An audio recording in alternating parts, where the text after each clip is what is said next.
All Manipur United Clubs Organization की meeting मखादा Imphal East District United Clubs Organization IEDUCO na sinduna ngarang numidang Khurai Lamlongda miyamgi maira khongjat ama pangthokre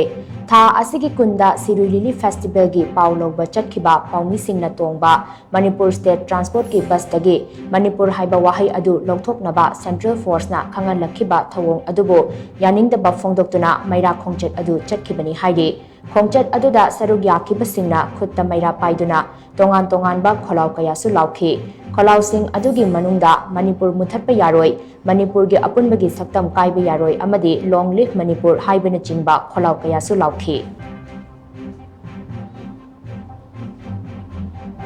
अखोगी लेबाक मणिपुर असे ममिंग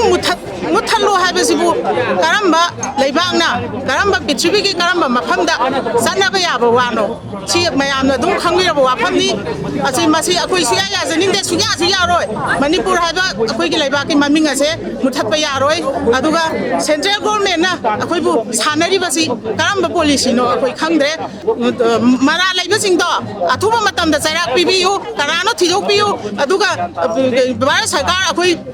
मफमदजु अखोई पाउजेन से यौबिनाबा अखोई पाउगी खुथांगदा press की खुथांगदा अखोई हाइजरी